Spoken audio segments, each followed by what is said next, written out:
ॐ ॐ ससन्तु त्वा अरातयो बोधन्तु शूररातयः आतु न इंद्र संशय गोश्वेषु सुभृषु सहस्रेषु तुविमघ।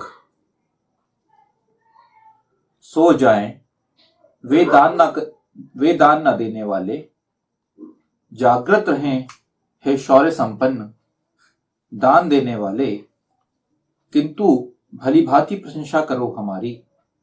हे इंद्रियों को वश में करने वाले, गायों में, कवनशिलाओं में, भूमियों में, किरणों में, इंद्रियों में, अश्वों में, अश्व पुरुषों में, सहस्रों प्रकाशमानों में, हे प्रभु धन संपन्न। यह मंत्र जो लिया गया, यह ऋग्वेद के प्रथम मंडल के 29वें सूक्त का यह चौथा मंत्र लिया गया है और लागू किया है, इन्होंने अप्लाई किया है, इसके लिए वो आगे बढ़ पाए। जो अप्लाई नहीं करता वेद को तो वो पाएगा अपने आप को। ये आप लोगों के एग्जाम्पल देखें, अपने लोगों की लाइफ में देखें ना, जो लोग हमेशा एक सिर्फ बचा बचा के रखने वालों में ही रह गए ना, वो देखेंगे आप जीवन में कभी आगे नहीं बढ़ पाएगा। और जो बिजनेसमैन है, वो बिजनेसमैन क्या करता है, एक अच्छा बिजनेसमैन जो बड़ा बनेगा, वो देखेगा कि यार मैंने ये पैसा कमाया, इसको मैं कैसे और आगे बढ़ाऊं, कैसे मैं, वो क्या करेगा, वो नए नए और जॉब जनरेट करेगा, लोगों को भी अपने अंदर लेके आएगा, उन्हें नौकरी देगा, उनसे पैसे देगा, उनको पैसा देगा। पैसा तो होगा नहीं। अब एक कोई कंजूस इंसान जो ये सोचे कि नहीं मुझे 1 रुपए भी खर्च नहीं करना और मुझे पूरे काम भी करवाना है इनसे, वो देखेंगे उसका बिजनेस भी चौपट हो जाएगा। तो ये छोटी छोटी चीजें हैं, लेकिन ये जो चीजें हैं, छोटी छोटी चीजें, यही जुड़ी हुई हैं। यही एक्चुअल में आप बोलते हैं ना, सृष्टि के जो नियम है, सृष्टि का जो पूरा का पूरा खेल है, वो वेद के हिसाब से ही चल रहा है। तो पॉइंट यहां पे यही बोला जा रहा है कि जो लोग दानशील होते हैं उन्हें बोला गया है कि वो शूरवीर और शौर्य संपन्न है, और जो दानशील नहीं है वो लोगों को बोला है कि आप सुप्त हो, आप सो जाएं। मतलब आप फिर इन चीजों का जो यूज है, अगर किसी के पैसों से, दान के माध्यम से अगर आपने देखा कि वहां पे उसका कोई यूटिलाइजेशन हो रहा है, तो फिर आप उन जो आपको उससे बेनिफिट्स हैं, वो बेनिफिट्स आप मत लें फिर, क्योंकि बेनिफिट्स लेने का आपको हक भी नहीं है यहाँ पे। अब अगली बात यहाँ पे क्या आती है, अगली बात यही आती है कि फिर वो यूटिलाइजेशन जो भी आप कलेक्शन कर रहे हैं, वो कलेक्शन भी सही होना चाहिए। आज की डेट में अगर हम ये बोलें कि हमसे बहुत ज्यादा टैक्स कलेक्ट किया जा रहा है, और टैक्स कलेक्ट करने के बाद इंसान तो ना चाहते हुए टैक्स दे रहा है। कुछ लोगों का टैक्स तो कैसा होता है कि जो नौकरी कर रहा है जो इंसान, उसका क्या करते हैं, वो टीडीएस ही काट लेते हैं। मतलब जो सैलरी आती है वो टैक्स कट के ही सैलरी मिलती है ना, उसमें उसके पास ऑप्शन भी नहीं है कि टैक्स की वो चोरी कर सके। कुछ लोग तो ऑप्शन भी नहीं है। हाँ, कुछ लोग हैं जो टैक्स की चोरी कर लेते हैं, मतलब अगर बिजनेस कर रहे हो तो अपने सीए के थ्रू गलत गलत कुछ भी सेट करा के कि हमें लॉस हो, इस टाइप से भी चोरी कर लेते हैं। तो पॉइंट चोरी करने या ना करने की नहीं है, पॉइंट है आपकी नियत की। और ये जो नियत है, ये नियत आपकी ईश्वर देख रहा है एक्चुअल में। पॉइंट है कि वो चीजें देख रहा है, क्योंकि सृष्टि के जो नियम है वो तो उसके हिसाब से चल रहे हैं। हाँ, आप आज की डेट में तो आप चोरी कर लो टैक्स की और सरकार से बच भी जाओ तो कोई वो बात नहीं है, लेकिन ईश्वर से कैसे आप छुपोगे। तो हमें नॉर्मल या दूसरे जो लोग देख रहे हैं उनके हिसाब से काम नहीं करना है अपने जीवन में। हमें जीवन में काम करना है वेद के हिसाब से, जो ईश्वर देख रहा है। वेद क्या देख रहा है, वेद, ईश्वर ने वेद दे दिया और वेद के माध्यम से ही हमें उसके हिसाब से आचरण करना है, कि वेद के हिसाब से आप आचरण करेंगे तो वही आचरण ईश्वर आपको देख रहा है।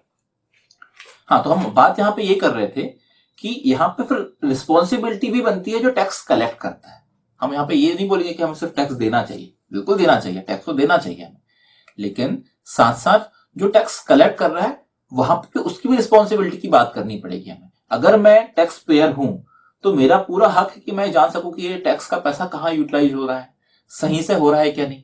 आज क्या हो रहा है कि अगर हमने लोगों ने, बहुत सारे लोगों के अंदर क्या आने लगी ये बात कि जो इस समय बहुत प्रचलित ये चल रही है कि चीजें चल रही है कि टैक्स को गवर्नमेंट को कम करना चाहिए। क्यों करना चाहिए, क्योंकि ऑलरेडी लोगों के पास पैसा ही नहीं बच रहा है। फिर बहुत ज्यादा लोग देखते हैं कितना ज्यादा भ्रष्टाचार होता है। आप देखेंगे गवर्नमेंट के कुछ कुछ ऑफिसेस हैं जहां पे लोगों के टैक्स का पैसा इतना कलेक्ट हुआ है, वो लोग सबके पैसा किसी ना किसी तरह से, जैसे रोड का कॉन्ट्रैक्ट आया तो उसमें पैसा का भ्रष्टाचार हो गया, इसका भ्रष्टाचार हो गया। तो क्या होता है, इन चीजों के माध्यम से आपके अंदर जो टैक्स पेयर है उसके अंदर भी कॉन्फिडेंस नहीं आता कि वो टैक्स चोरी करना चाहता है। वो भी ये सोचता है कि यार मैं टैक्स दूंगा भी तो ये टैक्स देने के बाद इसका कोई यूज तो होना नहीं वाला, फ्री में बांट दिया जाएगा, बहुत सारी चीजें ऐसी कर दी जाएंगी जिससे कि लोगों को उसका फायदा भी नहीं हो पाएगा। इससे अच्छा मैं टैक्स ही ना दूं। ये एक भावना भी लोगों के अंदर समय जन्म ले चुकी है। जो आज की डेट में अगर हम भारत की बात करें, इंडिया की बात करें, तो इंडिया में टैक्स पेयर जो है, मध्यम वर्गीय जो लोग हैं, उनके साथ ये परेशानी आ रही है कि टैक्स का बोझ बहुत ज्यादा है, लेकिन उसके हिसाब से उन्हें बेनिफिट्स नहीं मिल रहे।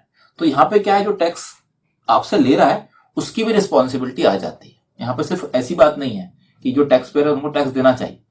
जो टैक्स, देखिए, ईश्वर अगर आपसे टैक्स ले रहा है तो ईश्वर ने आपको पूरी की पूरी प्रकृति दी है।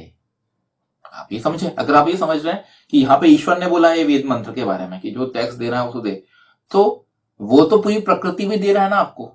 उसने आपको हर चीज दिया, प्रकृति पूरी की पूरी तो दे दी आपको। उसी से तो आपको बोल रहा है कि आप टैक्स क्या ले रहा है, उसमें टैक्स ये ले रहा है कि इस प्रकृति की आप रक्षा कर लें, इसको अच्छे से रखें। यही तो टैक्स हुआ उसके लिए।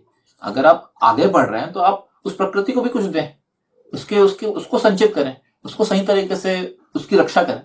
तो ये ईश्वर के लिए, प्रकृति के लिए टैक्स तो इस टाइप से हो गया।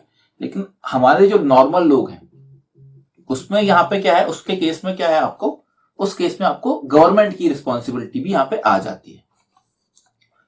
वेद समाज में पूर्ण रूपेण सजग और सक्रिय योगदान करने वाले व्यक्ति निर्मित करना चाहता है, जो अपने खून पसीने की कमाई इस हेतु व्यय किया करते हों।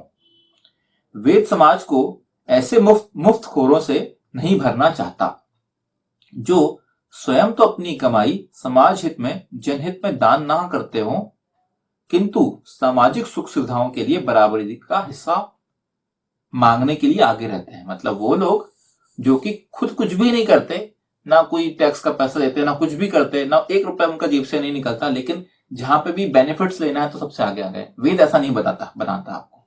वेद यही बोलता है कि जो करता है उससे ही पूरा अधिकार है। यहाँ पे बहुत क्लियरली यहाँ पे बोल दिया गया है। वर्तमान समय में प्रायः अधिकांश राष्ट्रों में यही हो रहा है।